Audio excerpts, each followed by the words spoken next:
함께 사도신경 고백하도록 하겠습니다. 나는 전능하신 아버지 하나님 천지의 창조주를 믿습니다.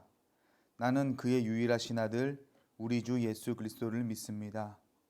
그는 성령으로 잉태되어 동정녀 마리아에게서 나시고 본디오 빌라도에게 고난을 받아 십자가에 못 박혀 죽으시고 장사된 지 사흘 만에 죽은 자 가운데서 다시 살아나셨으며 하늘에 오르시어 전능하신 아버지 하나님 우편에 앉아 계시다가 거기로부터 살아있는 자와 죽은 자를 심판하러 오십니다.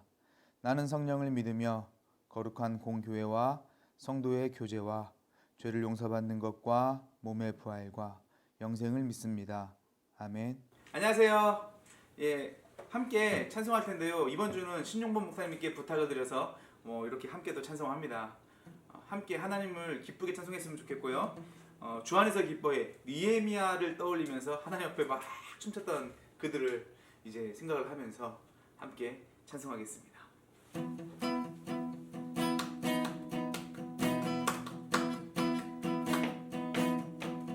주 안에서 기뻐해 주 안에서 기뻐해 주님 주신 기쁨으로 기뻐하라. 주 안에서 기뻐해 주 안에서 기뻐해 우리의 힘은 주를 기뻐하는 것. 한 번 더 하겠습니다. 주 안에서 기뻐해 주 안에서 기뻐해 주님 주신 기쁨으로 기뻐하라. 주 안에서 기뻐해 주 안에서 기뻐해 우리의 힘은 주를 기뻐하는 것. 기뻐 춤을 추며 기뻐 춤을 추며 크게 소리 높여 살아계신 주의 이름 내 마음 다해 찬양해. 주를 바라볼 때 새 힘 주시네. 우리의 힘은 주를 기뻐하는 것. 예수 한 번 더 할게요. 주 안에서 기뻐해 주 안에서 기뻐해 주님 주신 기쁨으로 기뻐하라. 주 안에서 기뻐해 주 안에서 기뻐해 우리의 힘은 그를 기뻐하는 것. 기뻐 춤을 추며 기뻐 춤을 추며 크게 소리 높여 살아계신 주의 이름 내 마음 다해 찬양해. 주를 바라볼 때 새 힘 주시니 우리의 힘은 주를 기뻐하는 것.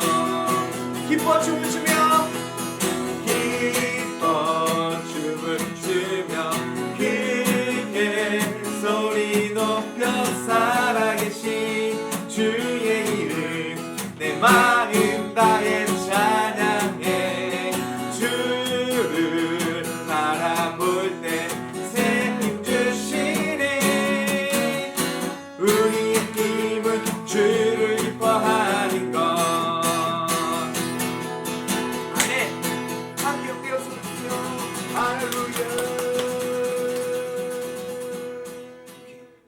마음과 진영을 다해서 나의 하나님을 찬송할 텐데요. 지난번에 함께 나눴던 찬송이니까 여러분들을 씩씩하고 용기 있게 또 뜻 잘 생각하시면서 불렀으면 좋겠습니다. 함께 고백하도록 하겠습니다.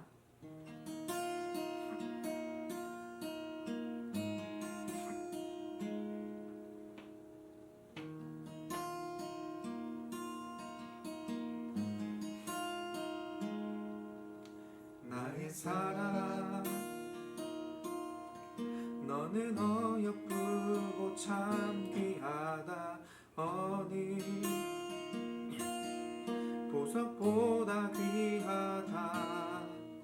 내가 사랑스럽지 않을 때 너를 온전히 사랑하고 너와 함께하려 내가 왔노라.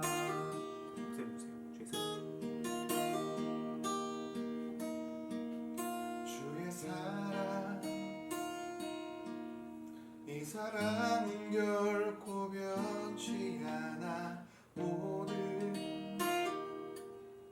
계절 돌보시네. 푸른 마르고 꽃은 시드나 주의 말씀은 진실해.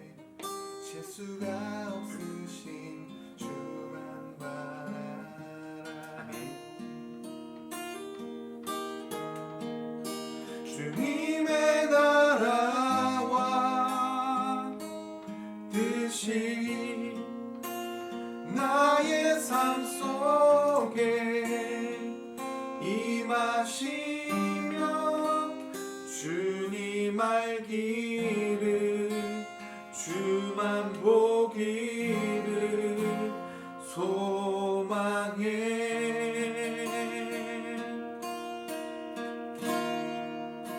거룩히 살아갈 힘과 두려움 없는 믿음 주신 나의 하나님. 완전한 사랑 찬양해.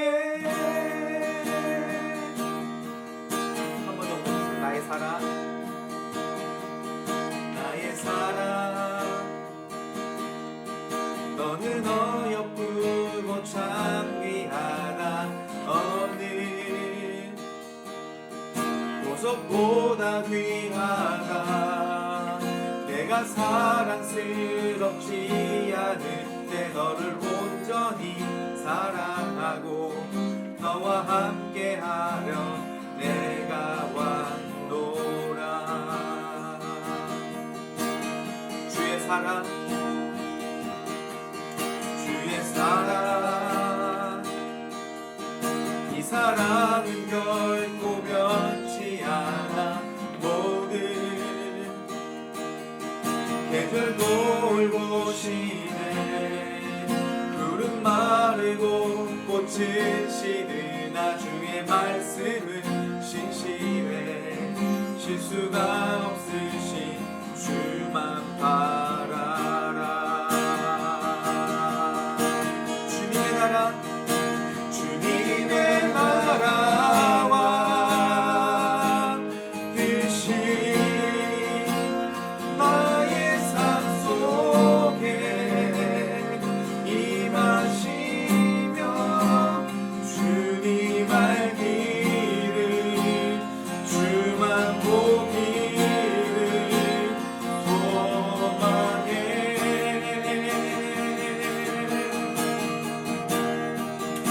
거룩히 살아갈 힘과 두려움 없는 믿음 주신 나의 하나님. 완전한 사랑 찬양해.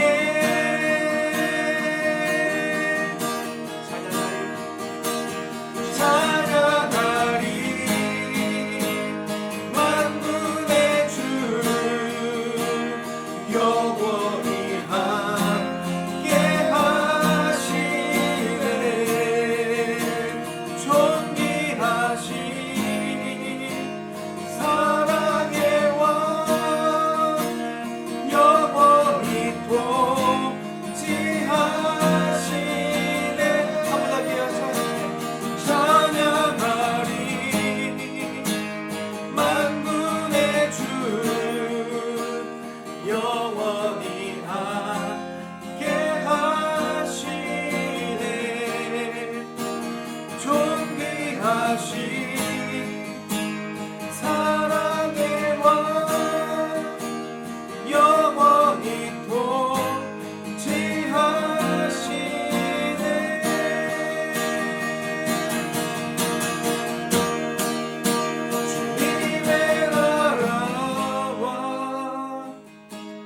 뜻이 나의 삶 속에 임하시며 주님 알기를 주만 보기를 소망해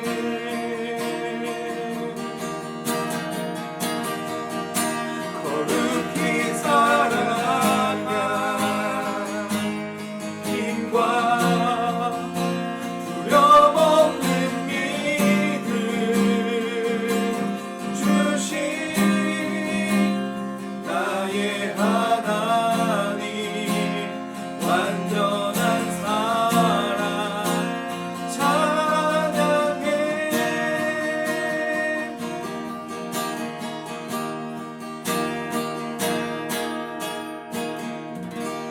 함께 기도하겠습니다. 사랑의 하나님 감사합니다. 높은 하늘이 열리는 가을날 이렇게 예배로 나아가게 하시니 감사합니다. 주님, 급변하는 이 시대 안에 살아가는 친구들에게 새로운 용기를 주셔서 정직하고 진실하게 살 수 있게 인도하여 주십시오. 특별히 온 세계가 신음하고 있습니다. 안타까운 소식들이 뉴스를 통해서 보도되고 있습니다. 국률하신 주님께서 그들을 위로하시고 돌보시어 주가 이루시는 그 나라가 임하기를 소원합니다. 주님, 겸손한 마음으로 주님 앞에 나아갑니다. 이 예배 당신 앞에 설 수 있는 예배 되기를 바라며 예수 그리스도의 이름으로 기도합니다. 아멘.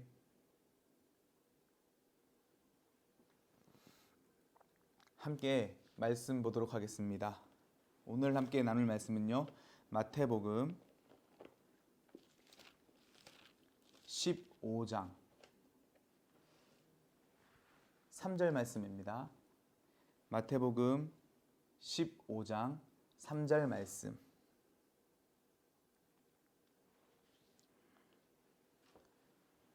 다시 한 번 더 말씀드리도록 하겠습니다. 마태복음 15장 3절 말씀. 제가 읽도록 하겠습니다. 대답하여 이르시되 너희는 어찌하여 너희의 전통으로 하나님의 계명을 범하느냐. 아멘.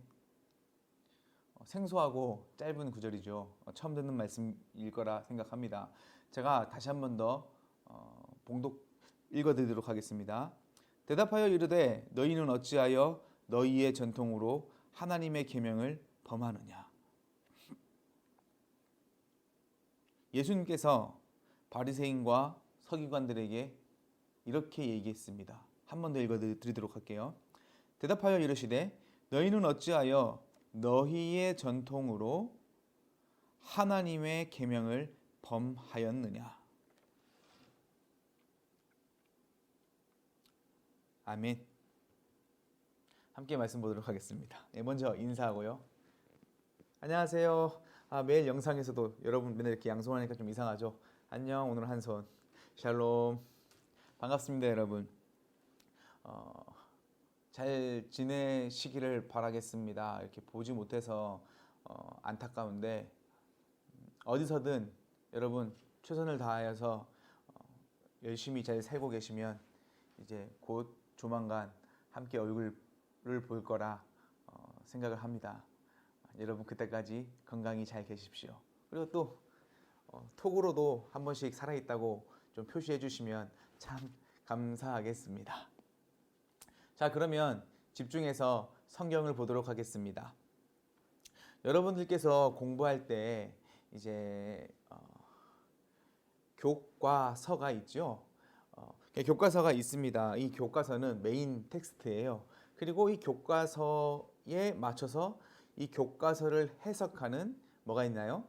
참고서가 있습니다. 그러니까 교과서와 참고서 이 두 개는 함께 같이 늘 가죠. 그렇죠? 이 두 개의 관계를 조금 더 집중해서 분석을 해보면요. 이 교과서가 만약 없다고 한다면 참고서의 의미는 잃어버립니다. 그리고 참고서는 존재할 수 없게 돼요. 그렇죠. 그런데 반대로 참고서가 없다 하더라도 이 교과서가 가지고 있는 중요한 의미는 잃어버리지 않습니다. 쉽게 이해가죠? 예, 예, 맞습니다, 여러분. 즉, 이 둘의 관계에서 교과서는 아주 절대적인 위치에 있습니다. 절대 잃어버리지 않고 훼손되지 않습니다. 후에 여러분들께서 비슷한 얘기를 제가 해드리겠습니다. 후에 여러분들께서 대학에 가면 이제 꽤 괜찮은 글들을 좀 많이 접하게 될 겁니다. 공부를 할 때도 이제 거기서 이제 공부할 때도 마찬가지인데 서울대학생들이 가장 많이 읽은 책들 중에 뭐 한 10위권 안에 들어간다는 책이라고 합니다. 헤르만 헤세의 데미안이라는 책이 있어요. 여러분은 뭐 지금 저 사람이 무슨 얘기를 하는지 잘 모르시겠죠. 저도 제가 무슨 얘기를 하는지 잘 모르겠습니다만은 잘 들어보세요. 서울대학교에 그 학생들이 읽었던 책들 중에 정말 유명한 책 데미안이라는 책이 있는데요. 그 데미안이라는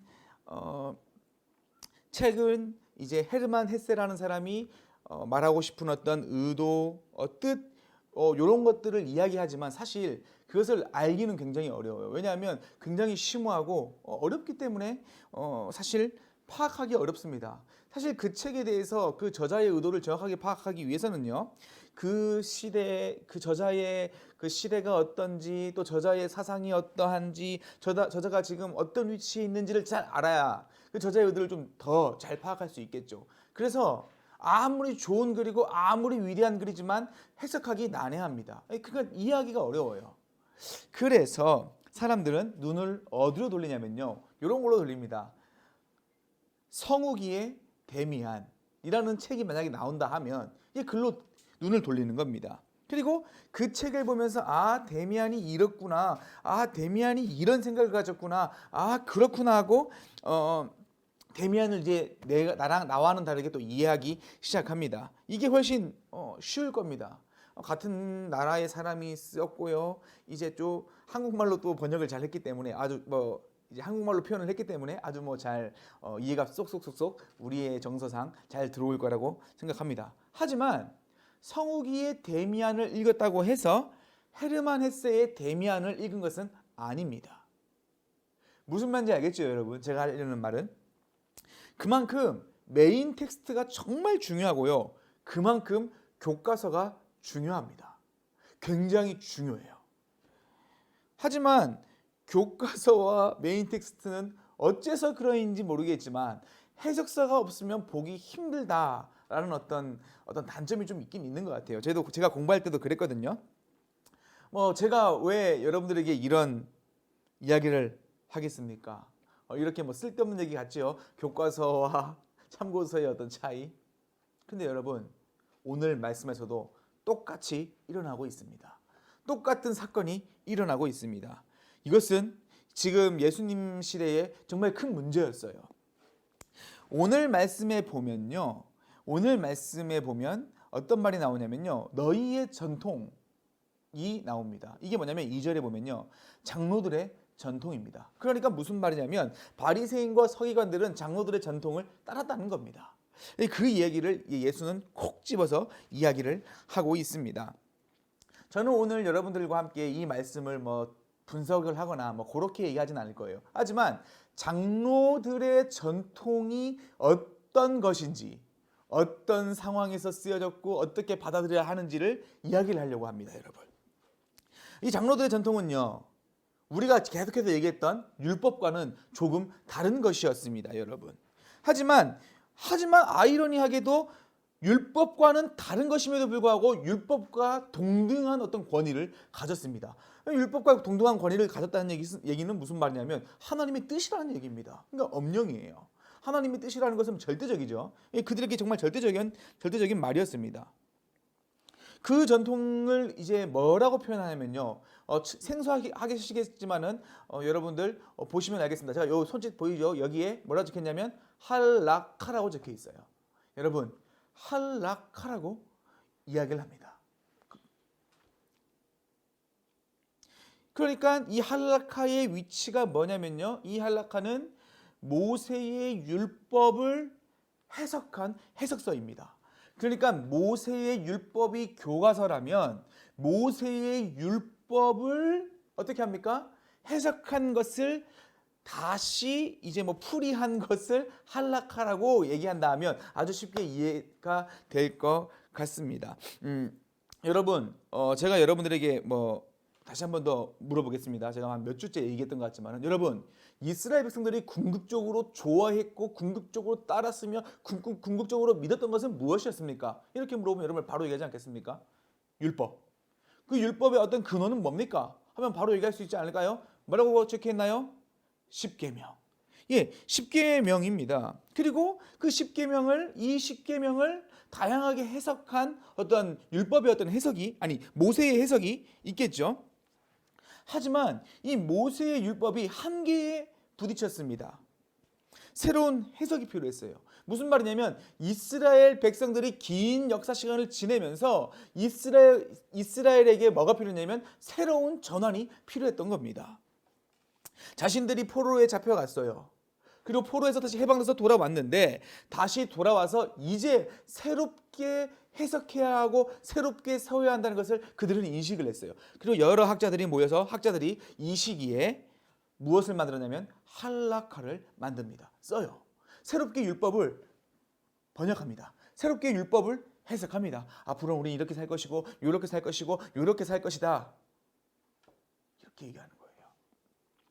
그러면서 할라카가 만들어졌어요. 그리고 앞서 얘기했지만 이 할라카는 하나님의 뜻과 동등한 하나님의 율법과 동등한 권위를 얻었습니다. 여러분, 사실 이 할라카라는 어떤 율법이 그 율법 해석서가 참고서가 생기게 된 경위는 아주 훌륭한 행동이었습니다. 내가 우리의 삶을 타개하고 우리의 삶을 변혁시키며 우리의 삶을 새롭게 하는 구조 속에서 새로움과 활력을 주기 위해서 이 할라카를 세웠잖아요. 아주 훌륭한 이야기예요. 장로들의 전통인 할라카가 어떻게 생겼는지 다시 한 번 더 생각해 보시기 바랍니다. 여러분, 다시 한 번 더 구체적으로 그들은 자신들이 망했던 그 원인을 분석을 했습니다. 그리고 망했던 그 원인을 분석하면서 이제 모세의 율법을 새롭게 개혁하는 시점에서 율법을 새롭게 재해석을 해요. 그래서 뭐가 문제일까? 그런데 문제가 생겼습니다. 그들에게 문제가 생겼어요. 할라카가 생겨난 시대에 할라카는 매우 훌륭했어요. 하지만 100년 지났나요? 300년 지났나요? 긴 시간이 흐른 후에 예수의 시대에 할라카는 그대로 자신의 한계를 노출시켰습니다. 아주 심각하게요. 할라카는요, 더 이상 자신의 시대를 활력 있게 만들지 못했습니다. 오히려 이 할라카라는 어떤 참고서가 사람을 죽이기 시작했고요, 사람을 제지하기 시작했고요, 사람을 구속하기 시작했던 겁니다, 여러분. 그러니까 예수님은 결국 분노할 수밖에 없었어요. 그게 아니다. 너희들 지금 무슨 소리 하냐? 너희들의 지금 전통이, 그 장로들의 전통이 옳은 것 같냐? 정말 옳으냐? 너희들의 전통이 생명을 앗아가고 있다. 이렇게 이야기를 하는 겁니다. 6절을 읽어보면요. 6절이 어디 있습니까? 6절이 여기 있습니다. 앞에 좀 빼고요. 너희의 전통으로 하나님의 말씀을 폐하는도다. 이렇게 이야기합니다. 하나님의 율법으로 태동했던 생겨났던 이 할라카가 이제 하나님의 뜻과 상관없이 자신이 하나님의 뜻이라고 이야기를 하고 있는 겁니다. 아주 이상한 일이 여기서 지금 벌어지고 있는 거예요. 참고서가 교과서를 밀어냈습니다. 세상에 있을 수도 없는 일이 여기서 비상식적인 일이 이 지금 예수의 현장에서 일어나고 있는 거예요. 지금 바리새인은요, 할라카를 잊게 한 율법은 어기면서 할라카는 옳다고 이야기를 하고 있습니다. 여러분, 참 이상한 일이었어요. 여러분, 할라카라는 율법서가요, 처음에 형성됐을 때, 그 구전이 처음에 형성됐을 때예요. 처음에 만들어졌을 때 그 당시 위로가 필요했고 새로운 희망이 필요했던 전 국민들에게 새로운 희망이 될 수 있었을 것입니다. 우리 앞으로 이렇게 살자, 힘내자, 우린 할 수 있어, 이렇게 하지 않았겠습니까? 하지만 이것이 예수님의 시대에 와서는 활기를 빼앗는 어떤 딱딱한 규칙이 됐고요. 규범이 됐어요. 아주 안타까운 일이었습니다. 그러니까 예수님은 굳고 그것을 반대했습니다. 여러분, 이때는요, 원점으로 다시 돌아가서 생각하는 것이 맞습니다. 우리가 더 이상 이게 아닌 것 같은데 이 행동이 맞을까? 내가 너무 저 친구를 너무 구속하나? 교회를 너무 구속하나? 이런 생각을 할 때는요, 다시 원점으로 돌아가는 게 맞습니다. 다시 원점으로. 원점이 뭡니까, 여러분? 그 규칙을 잊기엔 십계명으로 돌아가는 게 맞아요. 그 십계명을 잊게 한 하나님의 뜻이 무엇인지를 다시 한 번 더 묻는 것이 중요합니다. 십계명이 갖고 있었던 그 뜻이 무엇이었습니까? 우리 어떻게 나누었죠? 하나님을 사랑하고 이웃을 사랑하는 것이 하나님의 뜻이었습니까? 아니었습니까? 다시 돌아가는 거예요. 그 뜻을 잘 지키고 있는지, 우리가 지금 세운 이 규칙들이 잘 지켜지고 있는지, 생명을 앗아가고 있지 않는지, 저 이웃을 구속하고 있지 않는지, 예배에 방해되고 있지 않는지 진지하게 고민해봐야 되는 겁니다, 여러분. 그래야 그날 새롭게 걸을 수 있는 겁니다. 예수님은 그렇게 다시 한 번 더 하나님의 뜻에 돌아가라고 가르칩니다. 하나님의 뜻을. 바로 이 포인트가 우리가 어떻게 살아야 되는지에 대한 중요한 메시지를 담고 있다고 말씀드릴 수 있습니다. 현재 우리는 큰 위기를 맞이하고 있습니다. 그런데 여러분, 이것은 생태 문제 때문도 아니고 코로나 문제 때문에도 아닙니다. 그 사건 때문에 우리가 큰 위기를 얻고 있는 것은 아닙니다. 정말 큰 위기는요, 정말 큰 문제는요, 교과서를 무시하는 참고서가 문제입니다. 율법을 무시하는 할라카처럼 이것이 지금 오늘날 우리에게 자행되는 아주 잔인한 현실입니다. 여러분, 현실을 직시하십시오. 반성하셔야 됩니다. 한국 교회의 역사가 점점 길어짐에 따라 이 문제가 심각해지고 있습니다. 각 교회의 역사가 깊어짐에 따라 문제가 계속해서 수면 위로 오르고 있습니다. 1세대의 어르신들은 굉장히 뜨거웠습니다. 하지만 그 후대인들은 뜨거움보다 당연함으로 신앙생활을 이어갔습니다. 그리고 3, 4세대인 우리들은 이제 딱딱한 규칙에 의존하여 교회에 나오게 됐습니다. 그냥 교회는 항상 우리를 구속하는 어떤 구속기관이 되었어요. 물론 그러지 않는 곳도 있고 그러지 않다고 얘기하시는 분들도 계시겠습니다만은 큰 틀에서 실제로 교회는 그런 모습을 그려왔습니다. 그러다 보니까 이 교회들은 새로움을 추구하기가 너무 어렵습니다. 이 시대 안에 그리스도가 말하고 있는 새로운 어떤 힘들을 부여하기가 너무 어려운 시대가 바로 오늘날의 시대입니다. 마치 이 교회만 시간이 멈춰 있는 것만 같습니다, 여러분.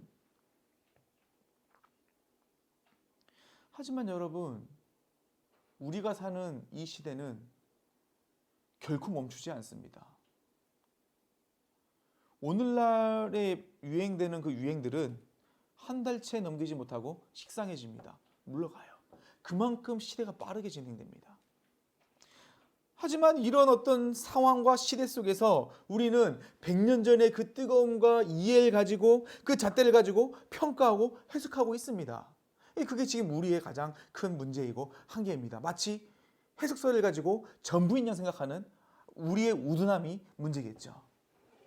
정말 이것이 성경을 지키는 일일까요? 정말 이것이 기독교를 지키는 일일까요? 아니요. 성경을 위태롭게 만들고 기독교를 위태롭게 만드는 아주 심각한 일입니다, 여러분. 여러분, 저는 오늘 딱 한 가지를 강조하려고 합니다. 장로들의 전통에 반하는 예수는 새로운 전통을 강조하지 않았습니다. 오해하지 마십시오. 결국 예수님이 새로운 전통을 강조했다 하면 결국 그 새로운 전통은 시간에 흘러가고 새로운 어떤 문명들을 맞이하면서 장로들의 전통과 똑같아질 거예요. 그렇지 않습니까? 그게 아니에요. 예수님은 우리에게 계속해서 가리킵니다. 다시 한 번 더 거기서 가리켜요. 뭡니까? 이 시대를 이끌어가고 우리를 살아가게 하는 것은 하나님의 뜻에 있다는 것을 다시 한 번 더 가리키는 겁니다. 저것을 보라는 겁니다. 성경의 정신을 다시 보라는 겁니다. 성경이 담고 있는 그 가치관을 다시 한 번 더 보라는 거예요, 여러분. 딱딱한 문자나 형식에 매이지 말라는 겁니다. 그리고 이제 그 뜻을 우리가 살아가는 현장에서 새롭게 해석해야 합니다. 급변하는 시대에 정말 위기의 시대입니다. 정말 큰 위기의 시대예요. 그것은요, 코로나 때문도 아니고 학업이 과해서도 아니고 생태계를 보호해야 되는 시대이기 때문에도 아니고 분쟁이 많아서도 아닙니다. 어떤 시대든 간에 어떤 상황이든 간에 여러분들은 각 시대 안에 몸부림치셔야 됩니다. 아니면 분명히 함몰되겠죠, 시대에. 새로운 참고서들이 각자의 삶에서 나타나야 됩니다. 매일 쓰여져야 해요. 글들이. 참고서들이 계속해서 쓰여져야 됩니다. 매 순간 매일 쓰여져야 됩니다. 혼자 생각도 해보고 친구랑 대화도 해보고 또 어른들이랑 대화를 하면서 계속 몸부림을 치면서 발버둥 치셔야 됩니다, 여러분. 저도 마찬가지고 우리 친구들도 마찬가지고요. 바라건대 매일이 새로운 삶이 되기를 바라겠습니다. 예수가 그렇게 살았어요. 하나님의 뜻이 우리의 삶을 새롭게 만들어가기를 진심으로 바라겠습니다. 기도하겠습니다. 참 고마우신 아버지 하나님, 새로운 활력을 허락하셨고 또 이제 우리가 당신의 걸음을 보며 성경의 가치관을 바라보며 나의 삶을 새롭게 만들어 가려고 합니다. 큰 용기 허락하여 주시옵시고 쓰러지거나 넘어지지 않고 한 걸음씩 용기 있게 내딛는 걸어가는 우리 모두가 될 수 있게 도와주십시오.